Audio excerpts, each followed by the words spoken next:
Ismaël Tamek, artiste plasticien, ivoire-togolais. Je travaille et vis en Côte d'Ivoire. Et j'ai connu un début difficile comme tout autre grand homme. Et j'aspire à être grand du coup. Ce sera un honneur pour moi de raconter mon début, qui a été entremêlé d'embûches, de difficultés, et heureusement qui finit par donner des fruits. Du coup, mon passé ressemble au passé de Mandela, de tous ces héros africains. Et je pense que je suis en train de faire un petit chemin pour atteindre l'excellence. Bon, je peux dire que je suis venu à l'art par hasard, mais j'ai compris qu'il n'y a pas de hasard. Donc le déclic, c'est depuis le bas âge.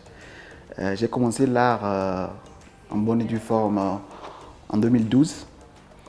Mais comme je l'ai dit, je suis artiste depuis le ventre de maman. Donc le déclic, c'est moi. C'est où je vais. Le déclic, c'est les autres. Le déclic, c'est la nature, c'est l'univers, le déclic.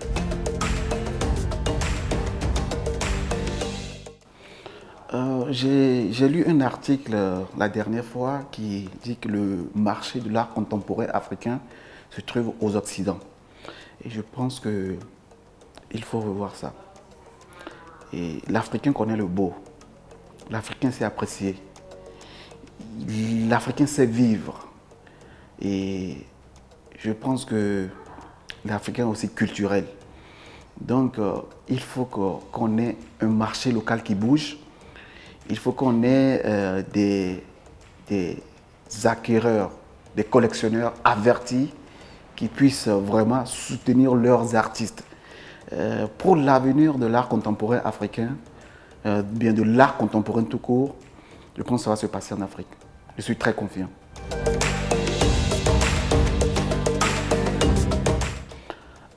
Déjà, cette année a été vraiment mouvementée. Cette année a été vraiment mouvementée pour moi.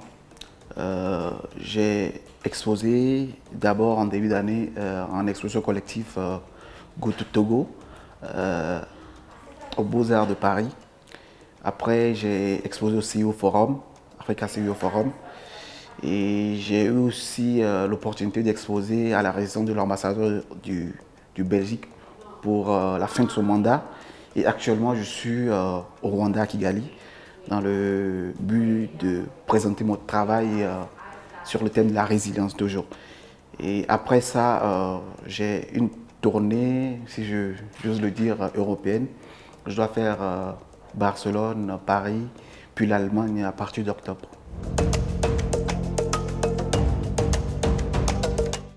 Bon, ma carrière, elle est jeune, mais elle a été très mouvementée. Je pense que je veux sortir du ressentiment en fait. Je veux sortir de ce côté pleurnichard. Je veux beaucoup plus me concentrer sur le positif. Je veux beaucoup plus me concentrer sur l'avenir flamboyant, florissant. C'est pour ça que j'ai du mal à parler de mon passé. J'ai eu un passé assez sombre. Si je dois partager deux, trois mots, je dirais que j'ai été victime d'un accident de circulation, j'ai été dans le coma, j'ai perdu mon rêve de footballeur professionnel. Il y a assez de choses. Mais je pense que c'est du passé. Et le passé, je ne veux pas que le passé me rattrape si j'ose le dire, en m'emprisonnant dans mon esprit. Donc c'est à peu près ça. Donc, les grands moments qui ont impacté moi-même ma personne, et c'est les moments où j'ai eu à oser. Je suis allé dans des pays où je ne connaissais personne et j'étais pas, j'avais que comme bagage mon art, ma peinture, et puis les gens m'ont accueilli et ils m'ont exposé, ils m'ont déroulé du tapis rouge, et je pense que ce sont les grands moments. Mais le meilleur moment que j'ai eu à passer, si j'ose le dire, C'est le moment où j'ai vu ma petite fille qui a dessiné avec moi à l'atelier et qui est sans doute ma plus grosse source d'inspiration. Ouais, il y a des projets comme toute personne consciente, il faut avoir des projets. J'ai de gros projets qui viennent. Je veux vraiment créer de grands centres artistiques un peu partout en Afrique pour essayer de partager d'abord la culture africaine, essayer de faire imprégner la culture africaine dans la mentalité surtout de la jeunesse africaine, de la génération à venir. Parce que je pense que un peuple qui n'a pas la possession de sa culture est un peuple moitié mort. Voilà.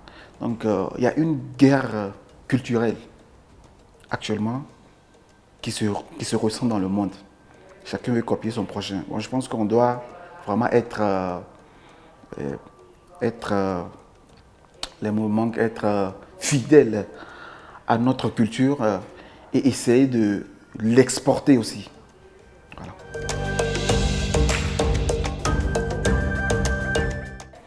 Oui, si j'ai un message à faire passer à la jeunesse africaine, je pense que d'abord, il faut sortir du ressentiment. Il faut sortir du ressentiment. Et le ressentiment nous amène à être des individus trop émotionnels. Et l'émotion amène l'homme à subir. Donc, d'abord, c'est ça. Et secondo, je pense que il faut arrêter de se comparer aux autres. Voilà. Se comparer aux autres t'amène à ne pas reconnaître vraiment ta capacité. D'abord, et à passer à l'étape de la concurrence. Et quelqu'un qui est en concurrence avec quelqu'un d'autre va perdre son chemin. Parce que chacun son chemin.